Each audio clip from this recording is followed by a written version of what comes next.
ಗೌರಿ ಸರ್ವಾಂಲಸ್ಥಳೆ ನಿಪಳು ಶೌರಿ ದಾಮೋದರನ ತಿಳಿವುದು ಗೌರಿ ಪಾನಾಂಲಸ್ಥ ಸಂಕರುಷಣನ ಚಿಂತಿಪುದು ಸಾರ ಶರ್ಕರ ಗುಡದೊಳಗೆ ವೃತ್ರಾರಿ ಇರುತಿಹ ವಾಸುದೇವನ ಸೂರಿಗಳು ಧೇನಿಪರು ಪರಮಾದರದಿ ಸರ್ವತ್ರ.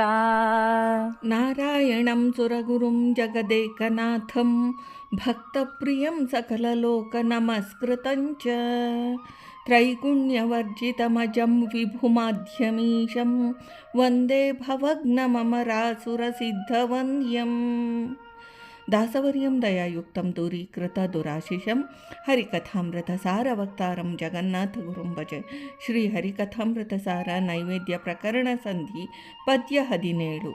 ಗೌರಿ ಸರ್ವಾಂ ಲಸ್ತಳೆ ನಿಪಳು ಶೌರಿ ದಾಮೋದರನ ತಿಳಿವುದು ಎಂಬ ಈ ಪದ್ಯದ ಮೂಲಕ ಶ್ರೀ ಜಗನ್ನಾಥದಾಸಾರ್ಯರು ನೈವೇದ್ಯ ಸಮರ್ಪಣಾ ಕ್ರಮವನ್ನೇ ಮುಂದುವರಿಸಿ ಹೇಳುತ್ತಾರೆ. ಹುಳಿರಸ್ಯ ಯುಕ್ತವಾದ ಸಕಲ ವಸ್ತುಗಳಿಗೂ ಅಭಿಮಾನಿ ದೇವತಾ ಗೌರಿದೇವಿಯು. ಪಾರ್ವತಿಗೆ ಗೌರಿ ಎಂಬ ನಾಮ. ನೆಲ್ಲಿಕಾಯಿ, ಹುಣಸೆಹಣ್ಣು ಇತ್ಯಾದಿ ಪದಾರ್ಥಗಳಲ್ಲಿ ಆಮ್ಲರಸ ಹುಳಿ ಅಧಿಕವಾಗಿರುವುದು. ಇದರಿಂದ ಗೌರಿಯು ಸರ್ವಾಮ್ಲಸ್ಥರು. ಗೌರಿಯಲ್ಲಿ ದಾಮೋದರ ನಾಮಕ ಶ್ರೀಹರಿಯ ಚಿಂತನೆ. ದಾಮೋದರನು ಕಾರ್ತೀಕ ಮಾಸಾಭಿಮಾನಿಯು. ಕಾರ್ತೀಕ ಮಾಸದಲ್ಲಿಯೇ ಧಾತ್ರಿ ಹವನ ಅಂದರೆ ನೆಲ್ಲಿಕಾಯಿ ಹೋಮ. ಅನಾಮ್ಲಸ್ಥ ಅಂದರೆ ಹುಳಿಯಿಲ್ಲದ ಪದಾರ್ಥಗಳು. ಅಂತಹ ಭೋಜ್ಯ ವಸ್ತುಗಳಲ್ಲಿ ಗೌರೀಧವನಾದ ಶ್ರೀ ಮಹಾರುದ್ರ ದೇವರು ಅಭಿಮಾನಿಗಳು.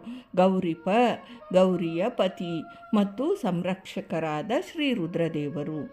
ಶ್ರೀ ರುದ್ರದೇವರಲ್ಲಿ ಅಂತರ್ಗತನಾದ ಶ್ರೀ ಸಂಕರ್ಷಣ ಭಗವದ್ರೂಪದ ಚಿಂತನೆ. ಶ್ರೀ ರುದ್ರದೇವರ ಉಪಾಸ್ಯ ಮೂರ್ತಿ ಶ್ರೀ ಸಂಕರ್ಷಣ ನಾಮಕ ಪರಮಾತ್ಮ. ಶರ್ಕರ ಎಂದರೆ ಸಕ್ಕರೆ, ಗುಡ ಎಂದರೆ ಬೆಲ್ಲ. ಸಕ್ಕರೆ, ಬೆಲ್ಲ ಮುಂತಾದ ವಸ್ತುಗಳಲ್ಲಿ ಮಾಧುರ್ಯ ರಸ.